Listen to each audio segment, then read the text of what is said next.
With no backup CUAS system while the CUAS unit was down, USSS did not have any drone detection capabilities. When the committee asked the CUAS advance agent if he had received specialized training in the use of the CUAS unit, which consists of 2 boxes and 4 antenna nodes, he replied that another USSS employee walked him through the CUAS unit's operation, stating his total training consisted of his hands-on training and wasn't very long, less than an hour. 364. In describing the steps he took to troubleshoot the CUAS unit, while he was waiting for tech support to return his call, the CUAS advance agent told the committee, "I continued to troubleshoot it myself, just to the best of my abilities, turning it on and off, reconnecting stuff. At some time after 4 p.m. I get a call back from tech support and says that another person from the CUAS unit's tech support had looked at my system that was connected, and it looked like 2 boxes. Please don't ask me what these boxes are, it's beyond me. But 2 boxes were not talking to each other, and to try to change out an Ethernet cable between those 2 boxes that connected the 2 of them." 365. In setting up the security plan for the rally, the lead advance agent told the committee that her role was to coordinate the various entities involved and make sure that they have the equipment and knowledge and personnel that they need. The CUAS advance agent's unfamiliarity with CUAS equipment was evident in his testimony to the committee. As described above, he struggled to describe the functions of certain pieces of technical equipment that were not working properly. In another instance, the CUAS advance agent seemed unsure whether CUAS connects to a cellular network. What is your understanding of how the CUAS system interacts with the mobile cell networks? I don't know how it interacts with it. I believe that it does. The technical aspect of how it communicates to it, I don't know. Okay. But is it your understanding that the equipment has to be connected to a mobile network in order for it to be functioning? I think it needs cellular signal to my knowledge. So if that's what you mean by mobile network, yes. The CUAS advance agent also admitted that he did not follow standard USSS protocol when he replaced the Ethernet cable with another Ethernet cable he found with the Trump campaign equipment. Question: the cable that you replaced to connect the systems, again, was that cable Secret Service property? Answer: no. It was a Trump campaign radio and video. Audio and video personnel. Question: is that standard protocol to use a cable that isn't Secret Service property in this case? Answer: no. I just wanted to get the system up. 369. The CUAS system was inoperable until 4:33 p.m. on July 13.370 white. Was during that time that Crooks flew his drone in vicinity of the Butler Farm Show at approximately 3:51 p.m. for 11 minutes while streaming footage to his controller. Even though this was not within the window of the TFR, had the CUAS system been active and detected Mr. Crooks's drone. The CUAS advance agent stated he would have sent USSS personnel to conduct a voluntary interview with Mr. Crooks to determine the purpose of his flight. Acting Director Rowe testified before the joint HSGAC and Judiciary Committee hearing on July 30, 2024, that the outage of the CUAS system had cost him a lot of sleep because of the eventual outcome of the assailant. 373 Acting Director Rowe testified that perhaps had the CUAS system been operational at 3:51 p.m., USSS agents would have spoken with Crooks, and he could have decided not to go through with his assassination attempt. 4th timeline of key events at the July 13, 2024 rally. Known actions of the assailant prior to the July 13 rally. At the committee's July 30th hearing, FBI Deputy Director Paul Abate testified about what the Bureau had learned to date as part of its investigation of the attempted assassination. According to the FBI, Thomas Crooks registered for the Butler rally on July 6, 2024, 3 days after it had been announced. 375. The next day he visited the site for advanced planning and reconnaissance. 376 FBI said that on July 8 Crooks searched AGR International. 377 on July 12, the day before the rally, Crooks signed in at 2:45 p.m. to shoot at the rifle range at the Clairton Sportsman's Club. According to PSP, on July 13th, Crooks's cell phone data showed he was at the Butler Farm Showgrounds between 10:58 a.m. and 11:50 a.m. 379. He returned with a weapon and ammunition. At approximately 3:51 p.m., he flew a drone approximately 200 yards from the farm showgrounds for about 11 minutes and was able to view the footage from the drone live on his controller. As detailed further below, at 5:32 p.m., local law enforcement observed Crooks using a rangefinder, a device used to determine the distance of objects, frequently used at golf courses and gun ranges. At 6:05 p.m., he climbed to the roof of the AGR building, where he remained for approximately 6 minutes, before firing 8 shots at the former president at 6:11 p.m. Within hours of the assassination attempt, the FBI assumed the lead role as the federal law enforcement agency investigating the incident. The FBI identified the weapon used by Crooks as an AR-style rifle, and announced that his phone as well as explosive devices found in his car had been shipped to Quantico for forensic analysis. The FBI also reported that Crooks' social media history going back to 2019 espoused political violence. Crooks also prepared for July 13th, searching online for details on how to build an explosive and researching how the rally would be set up. As of the publication of this interim report, the FBI's investigation is ongoing. 73.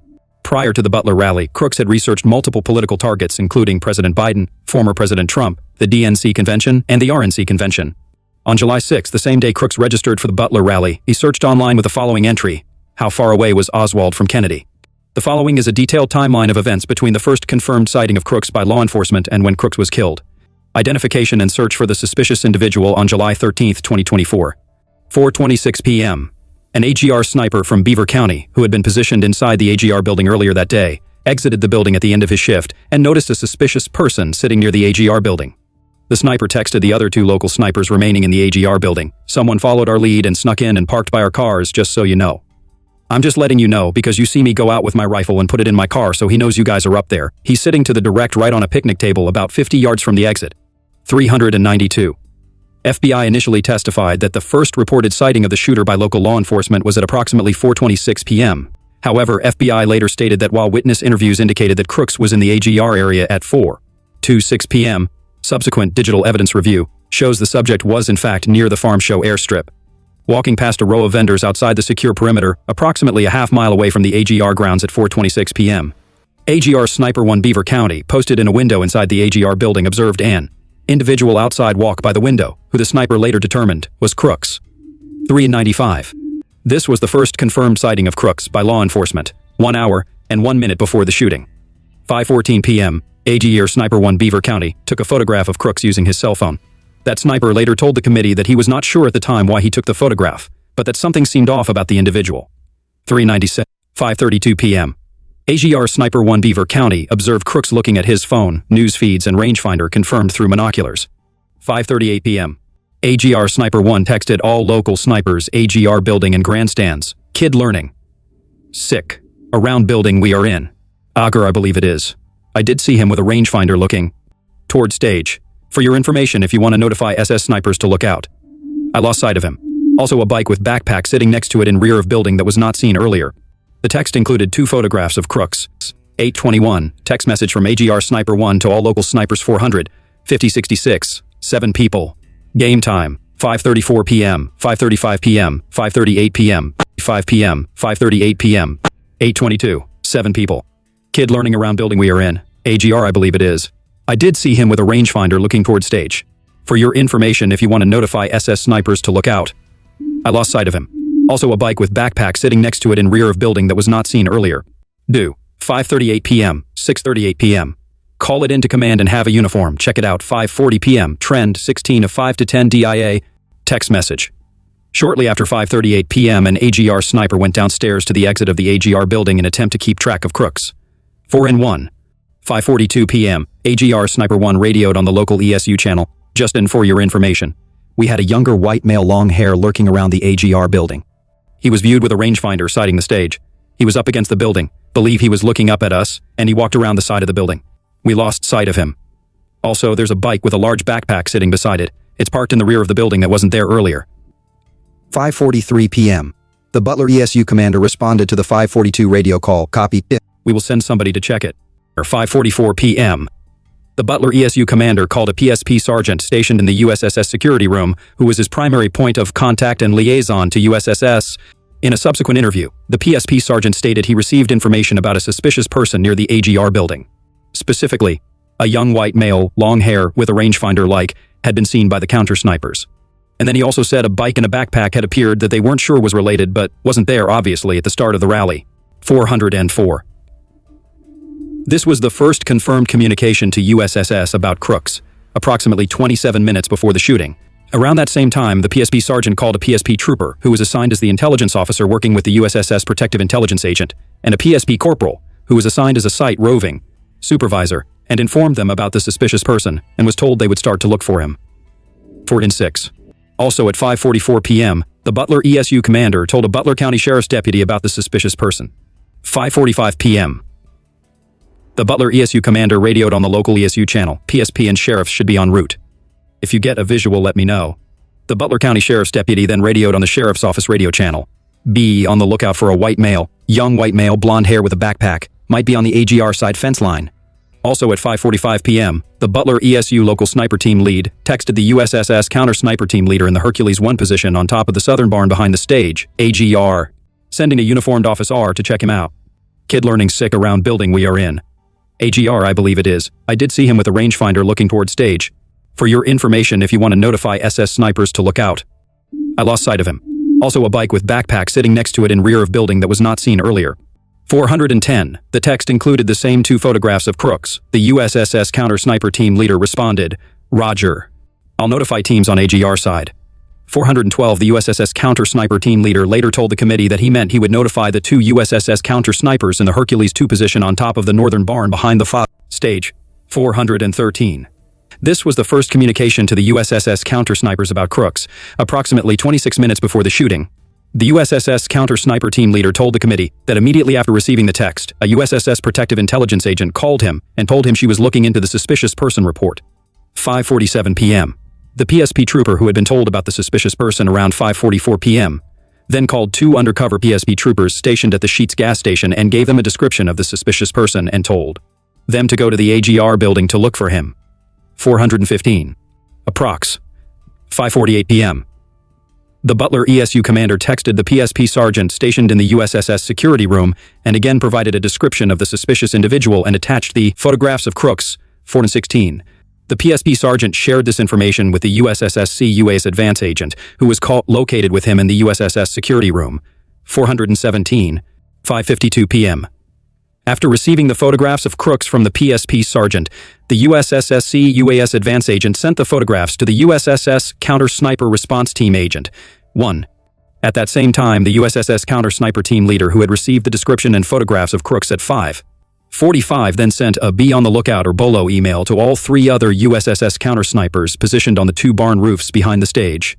The BOLO included a description of crooks and the photographs, and stated, from local police near the AGR glass building. If spotted, please notify USSS Protective Intelligence at redacted or go direct with USSS Security Room. Kid learning sick around building we are in. AGR, I believe it is. I did see him with a rangefinder looking towards stage. For your information, if you want to notify SS snipers to look out. I lost sight of him. Also a bike with backpack sitting next to it in rear of building that was not seen earlier. 419. 5:54, 5:55 p.m. The Butler ESU commander sent a radio transmission on the local officer's radio channel including Butler Township PD with a description of crooks and noted that he was near the AGR building on foot, with believed to be a rangefinder, headed towards the stage. Our local sniper units lost visual of him. I believe you guys are outside of that fence if you come upon him. At 5:55 a local officer replied, copy, there is a PSP unit by the water tower, and I sent a local officer over there and he didn't see him. 420. 416. Approx. 6:00 p.m. Former President Trump took the stage at the rally, 6:02 p.m. The Beaver County ESU sniper who took the photograph of crooks radioed on the local ESU channel, all right, subject is in between the AGR buildings. He's got a backpack now. He just went towards Sheetz. 422. Approx. 6:03, 6:04 p.m. The Butler ESU commander relayed this information via phone call to the PSP sergeant. In a subsequent interview, the PSP sergeant stated that he was unable to radio the PSP trooper at post 5, so he called the PSP trooper, relayed the information and told him, the hat guy's back. He's walking between buildings. He's headed towards the Sheetz. 424.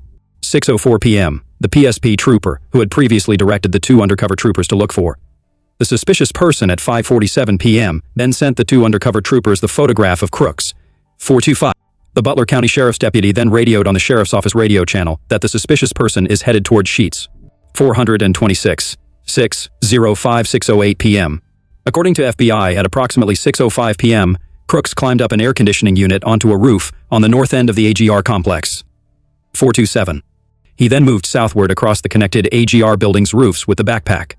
FBI later stated that video obtained from a local business showed the subject climb to the roof of the AGR complex at approximately 6:05 p.m. Video from local business, police dashcam, and police body cameras confirmed the subject's movement across multiple AGR building roofs between 6:05 p.m. and 6:08 p.m. Our overall assessment is the subject was only on the roof for approximately 6 minutes prior to the shooting between 6:05 p.m. and 6:11 p.m. 429. Approx. 6:06 to 6:10 p.m. The Beaver County ESU sniper positioned in the AGR building who took the photograph of crooks went downstairs to the AGR exit to meet the law enforcement officers responding to the suspicious person to let them know suspect is around building on side of fairgrounds. 1 marked vehicle and 1 unmarked vehicle pull Ed in together. PSP testimony later confirmed that a Butler Township PD car and a PSP car came into the parking lot on the east side of AGR and officers were seen surrounding the building. Around the same time, a USSS counter-sniper in the Hercules II position on top of the northern barn behind the stage saw two white vehicles pull into the AGR parking lot and saw a police officer emerge from one of the vehicles and begin moving urgently. The USSS counter-sniper then radioed on a USSS channel. Locals are working something at the 3 o'clock, approximately 200 yards out, which indicated the area of the AGR building. 6:08:32 p.m.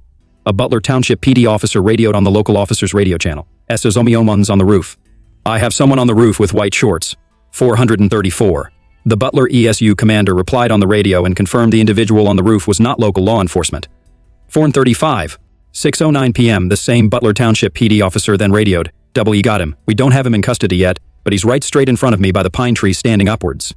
He has a backpack. That officer then radioed that they lost sight of him. PSP. Trooper was chasing him, trying to follow him around the building. The Butler ESU commander called the PSP sergeant to notify him that the suspicious person they had been looking for was on the AGR roof. 438. The PSP sergeant later stated that he then relayed that information to USSS. 6:10 p.m. between 6:10:08 and 6:10. 17. Body camera footage from Butler Township Police show USSS counter-snipers positioned on the roof of the southern barn behind the stage repositioned themselves to face toward the direction of the AGR building. Around the same time, a Butler uniformed officers were seen running with their hands on their weapons, and rally attendees were seen running away from the AGR building. 4:47. 6:11:25, 6:11:40 p.m. At approximately 6:11:25, crooks fired an initial volley of 3 shots, one of which struck former President Trump in the ear. 448. At 6:11:33, a local law enforcement officer reported over the radio that shots had been fired from the AGR building roof. 449. The USSS acting director testified before the committee that within 3 seconds, the former president's detail rushed the stage and covered former President Trump, shielding him with their bodies. 450 crooks fired an additional 5 shots over the next several seconds, for a total of 8 shots. 451. Local law enforcement fired at crooks. In a briefing with Butler County ESU, the committee learned that after crooks fired, a Butler ESU officer between the stands and the AGR building looked in the direction of the shots that had been fired, and saw Crooks's head and part of his shoulders. 452. That Butler ASU officer relayed to the committee that as he shouldered his weapon, he saw Crooks fire his 8th round. And saw the gas come from the muzzle. I heard the snap, and then immediately I returned fire and shot at Crooks. 453. Other law enforcement officers who were in the vicinity also confirmed that they saw or heard an officer fire from the area where the Butler ESU officer stated he fired from, including a USSS counter-sniper in the Hercules II position on top of the northern barn behind the stage, a USSS counter-assault officer, and a PSP trooper who stated that he saw the Butler ESU officer fire a round, and I remember asking if he shot him or shot at him. He said yes. 454. The committee has requested a copy of the autopsy report. The FBI reported, "We have no forensic evidence indicating that the round fired by the local officer either struck our subject or the subject's rifle." The Butler ESU officer who told the committee that he fired a round said that Crooks's did not get another shot off after I engaged. 457. The Butler ESU officer said that he believed that he shot Crooks in the right shoulder or right side of his neck. 458. After the officer shot at Crooks, the Butler ESU officer told the committee, "Crooks went down and slowly came back up. As he was coming back up, I was ready to press the second one, and that's when USSS counter-sniper Hercules took him out. He went down. He wasn't like getting down like a reaction. He slowly slumped over my left, his right, and then slowly came back up and then got taken out by the USSS counter-sniper." According to the USSS counter-sniper advance agent, after Crooks fired and the Butler ESU officer fired back, a USSS counter-sniper in the Hercules I position on top of the southern barn behind the stage said to his partner, "I got him," meaning he had Crooks in his sights as he pointed his weapon toward Crooks. At approximately 6:11:40, that USSS counter-sniper fired a single shot that killed Crooks. 461. At 6:12 p.m., a Butler ESU sniper in the AGR building radioed on the local ESU channel, "Shooter is down. Local sniper call sign, shooter is down." Several seconds after that, a Butler County Sheriff's deputy radioed on the Sheriff's Office radio channel, says "Hooter is down, shooter is down." 463. A USSS counter-assault agent also told the committee that he heard a USSS agent on former President Trump's protective detail say he shooter's down. USSS agents from former President Trump's protective detail then evacuated the former president. A medic from Beaver County ESU pronounced Crooks dead at 6:25 p.m. 465. Fifth, federal agencies' lack of compliance with the committee's bipartisan inquiry. Federal departments and agencies including DOJ and DHS have failed to provide complete responses to the committee. DHS and USSS incomplete response to the committee's requests. DHS and the USSS continue to provide heavily redacted or incomplete documents and productions in response to the committee's bipartisan inquiry. On July 24th and September 25th, 2024, The committee requested information on planning, resources, intelligence, and related communications for each, as well as transcribed interviews with USSS individuals and teams connected to the Butler rally. To date, the USSS has produced approximately 2,800 pages of documents to the committee. Despite not obtaining all records related to these individuals, the committee believes it was necessary to move forward and interview these individuals close in time to the assassination attempt. The committee has conducted 12 transcribed interviews with USSS personnel who were involved with the Butler rally. These interviews were with the following individuals: the USSS Lead Technical Security Division Advanced Lead, the USSS Counter Assault Team Advanced Lead, the USSS Counter Assault Team Operator, the USSS Officer Technician serving as a Hercules II Counter Sniper, the USSS Counter Unmanned Aerial System Advanced Lead from the Donald Trump Protective Division, the USSS Senior Special Agent serving as the site counterpart for the July 13th Butler rally from the Pittsburgh Field Office, the USSS Special Agent serving as the site agent for the July 13th Butler rally from the Donald Trump Protective Division, the USSS Senior Special Agent serving as the lead advance agent for the July 13th Butler rally, the USSS Officer Technician serving as the team leader for the USSS Counter Sniper Team at the July 13 Butler rally, the USSS Special Agent serving as the Intelligence Advance Agent for the July 13 Butler rally, the USSS AIC of the Pittsburgh Field Office, and the USSS Assistant Director of the Office of Protective Operations. The committee will continue its review and ensure all necessary personnel are made available for interviews. The committee is releasing with this interim report the transcripts of interviews conducted to date with redactions, where appropriate, to protect individual privacy and law enforcement sensitive information. On September 11, 2024, the committee sent a letter to the USSS Acting Director raising concerns about the timing of document production and the number of redactions applied to the records. A response received from the Assistant Secretary for Legislation for DHS the same day did not adequately address the committee's concerns. 468. The committee will continue to pursue full and complete responses to its requests and all records necessary to complete its investigation. FBI's responsiveness to the committee's requests. On July 24, 2024, the committee sent a request to FBI Director Wray seeking records and information connected to the July 13th assassination attempt. To date, the FBI has produced 27 pages of documents. At the July 30, 2024 hearing, and in follow-up after the hearing, Ranking Member Johnson requested all 32 for all USSS personnel interviewed by the FBI in connection with the July 13, 2024 assassination attempt in the Butler rally. Deputy Director Abate testified, "Senator, I'll take that back and we'll get those to you as soon as possible." 471. The CIC of the FBI Pittsburgh Field Office has stated publicly that, as of August 28, 2024, the FBI has conducted nearly 1,000 interviews. On September 20, 2024, the FBI notified the committee that it will begin to make 302 seconds available for the committee to review in camera on a rolling basis, with the first set consisting of 15 interview records, approximately 64 pages of classified and unclassified documents. The committee will continue to seek all 302 seconds and related information from the FBI. ATF's responsiveness to the committee's requests. On July 25, 2024, the committee sent a request to ATF Director Dettelbach seeking to interview an ATF agent who was reported to be present at the July 13th rally. To date, the committee has received an informal briefing regarding the agent's presence at the rally, but continues to seek a transcribed interview. Outstanding requests regarding the July 13th, 2024 rally and assassination attempt. The committee's investigation into the events surrounding the July 13th, 2024 assassination attempt on former President Trump remains ongoing. The following represent additional and outstanding lines of inquiry that the committee plans to pursue as a part of its ongoing investigation. 1. Information related to federal law enforcement agencies' preparations for and participation in the July 13th rally, including but not limited to: A. Information regarding USSS's decision not to participate in the July 13th, 2024 9 a.m. briefing for local SWAT and sniper units. B. The time at which USSS first arrived at the AGR building on July 13th, 2024, and total number of USSS personnel present, and C. The total number of FBI personnel involved in the security preparations for the July 13th, 2024 rally, including the total number on site during the rally. 2. Information related to coordination between federal, state, and local law enforcement in preparation for the rally, including but not limited to: A. Information regarding the creation and implementation of the security plan presented at the July 13th, 2024 briefing between Butler ESU and USSS, and B. All official or unofficial unredacted electronic communications, including but not limited to text messages, between and among USSS, FBI, and other state or local law enforcement agents from July 11, 2024 to July 14, 2024, referring or relating to the July 13, 2024 rally. 3. Information related to Thomas Crooks and the FBI's investigation into the July 13, 2024 assassination attempt, including but not limited to: A. All FD-302 FBI interview reports, B. All security footage from the Clairton Sportsman's Club in possession of the FBI. C. Information regarding all encrypted messaging applications used by crooks, including when he used them, who he communicated with, and the content of his communications.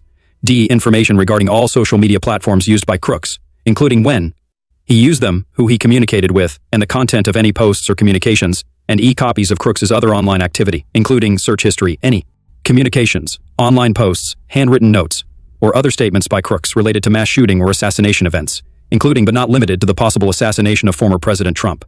4. Information related to the investigation of the crime scene on or after July 13, 2024, including but not limited to A. Protocols for responding to and documenting a crime scene involving an assassination attempt.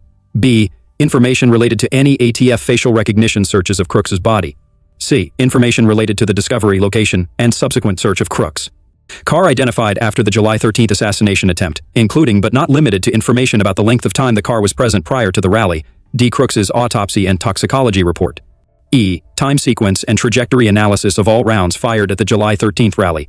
F. Crime scene photos from the AGR building roof and other points at the Butler rally site. G.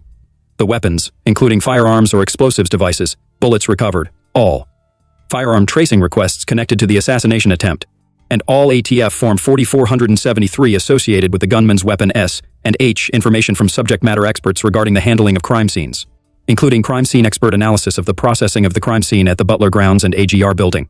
5. Information related to intelligence regarding threats to presidential candidates and other high-ranking officials, including former President Trump, in advance of or during the July 13, 2024 rally. 6. Information related to requests from former President Trump's campaign, his protective detail, or anyone else within USS for additional protective resources. 7. Information regarding the incident involving USSS that occurred on September 15, 2024, in West Palm Beach, Florida, including information related to threats to former President Trump between July 13, 2024 to September 15, 2024, and information related to the suspect who was arrested and subsequently charged. 8. Additional transcribed interviews of federal, state, and local personnel, including without limitation, USSS, DHS, FBI, and ATF officials with knowledge of the planning and securing of the Butler rally. Appendix 1. To date, the committee has sent the below correspondence as part of its ongoing investigation. These letters are included as attachments. 1. Letter from Chairman Peters and Ranking Member Paul, Senate Committee on Homeland Security and Governmental Affairs, to Secretary Alejandro Mayorkas, Department of Homeland Security, and Director Christopher Wray, Federal Bureau of Investigation, Department of Justice, July 15, 2024. 2. Letter from Chairman Gary Peters and Ranking Member Rand Paul, Senate Committee on Homeland Security and Governmental Affairs, and Chairman Richard Blumenthal and Ranking Member Ron Johnson, Senate Permanent Subcommittee on Investigations, to Acting Director Ronald Rowe, U.S. Secret Service, Department of Homeland Security, July 24, 2024. 3. Letter from Chairman Gary Peters and Ranking Member Rand Paul, Senate Committee on Homeland Security and Governmental Affairs, and Chairman Richard Blumenthal and Ranking Member Ron Johnson, Senate Permanent Subcommittee on Investigations, to Director Christopher Wray, Federal Bureau of Investigation, Department of Justice, July 24, 2024. 4. Letter from Chairman Gary Peters and Ranking Member Rand Paul, Senate Committee on Homeland Security and Governmental Affairs, and Chairman Richard Blumenthal and Ranking Member Ron Johnson, Senate Permanent Subcommittee on Investigations, to Undersecretary Kenneth Weinstein, Office of Intelligence and Analysis, Department of Homeland Security, July 24, 2024. 5. Letter from Chairman Gary Peters and Ranking Member Rand Paul, Senate Committee on Homeland Security and Governmental Affairs, and Chairman Richard Blumenthal and Ranking Member Ron Johnson, Senate Permanent Subcommittee on Investigations, to District Attorney Nathan Bible, Beaver County District Attorney's Office, July 24, 2024. 6. Letter from Chairman Gary Peters and Ranking Member Rand Paul, Senate Committee on Homeland Security and Governmental Affairs, and Chairman Richard Blumenthal and Ranking Member Ron Johnson, Senate Permanent Subcommittee on Investigations, to District Attorney Richard Goldinger, Butler County District Attorney's Office, July 24, 2024. 7. Letter from Chairman Gary Peters and Ranking Member Rand Paul, Senate Committee on Homeland Security and Governmental Affairs, and Chairman Richard Blumenthal and Ranking Member Ron Johnson, Senate Permanent Subcommittee on Investigations, to Sheriff Michael Sloop, Butler County Sheriff's Office, July 24, 2024. 8. Letter from Chairman Gary Peters and Ranking Member Rand Paul, Senate Committee on Homeland Security and Governmental Affairs, and Chairman Richard Blumenthal and Ranking Member Ron Johnson, Senate Permanent Subcommittee on Investigations, to Acting Chief of Police Lieutenant Matthew Pearson, Butler Township Police Department, July 24, 2024. 9. Letter from Chairman Gary Peters and Ranking Member Rand Paul, Senate Committee on Homeland Security and Governmental Affairs, and Chairman Richard Blumenthal and Ranking Member Ron Johnson, Senate Permanent Subcommittee on Investigations, to Commissioner Colonel Christopher Paris, Pennsylvania State Police, July 24, 2024. 10. Letter from Chairman Gary Peters and Ranking Member Rand Paul, Senate Committee on Homeland Security and Governmental Affairs, and Chairman Richard Blumenthal and Ranking Member Ron Johnson, Senate Permanent Subcommittee on Investigations, to Acting Director Ronald Rowe, U.S. Secret Service, Department of Homeland Security, July 25, 2024. 11. Letter from Chairman Peters and Ranking Member Paul, Senate Committee on Homeland Security and Governmental Affairs, and Chairman Richard Blumenthal and Ranking Member Ron Johnson, Senate Permanent Subcommittee on Investigations, to President Bill Solito, Clairton Sportsman's Club, July 25, 2024. 12. Letter from Chairman Peters and Ranking Member Paul, Senate Committee on Homeland Security and Governmental Affairs, and Chairman Richard Blumenthal and Ranking Member Ron Johnson, Senate Permanent Subcommittee on Investigations, to Director Stephen M. Dettelbach, Bureau of Alcohol, Tobacco, Firearms, and Explosives, July 25, 2024. 13.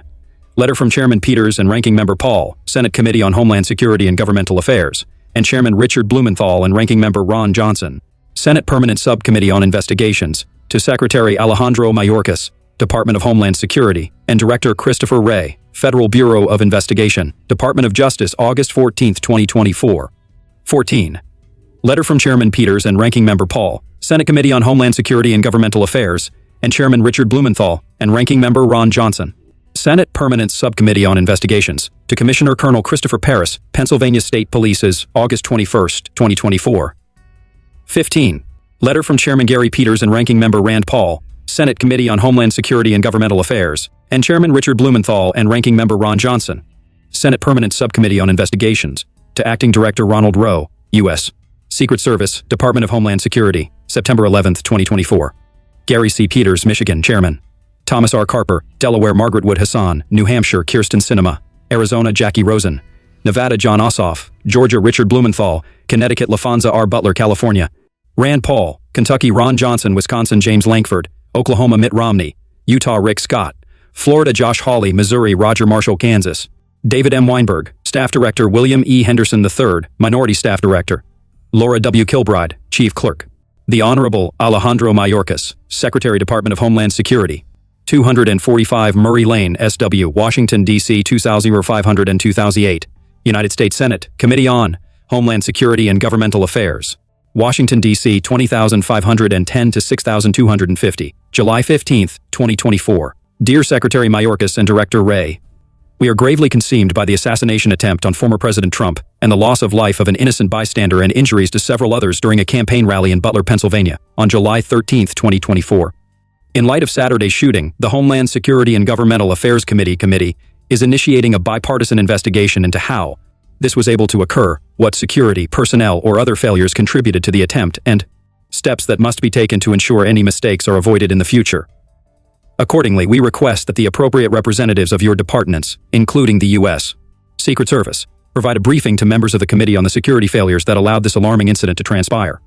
Specifically, we would like to understand the security posture at the Trump campaign rally, how the suspect was able to get this close to a Secret Service protectee and cause injury to the protectee, and what steps the department is taking to increase its protection of presidential candidates and ensure the safety of the election. We also would like information on whether any additional security requests were made by former President Trump's campaign or protective team since November 15, 2022. This briefing should occur no later than July 25, 2024. Additionally, we request you, or your appropriate designee, appear before the committee in a public hearing on this matter as soon as possible, but no later than August 1, 2024. Finally, we request that you provide the committee with updates on this incident and the agency's responses on a rolling basis. The committee will be sending additional requests in the near future, and we urge you to respond thoroughly and promptly. If you have any questions about this request, please contact with Chain and Peters' staff and at with Ranking Member Paul's staff.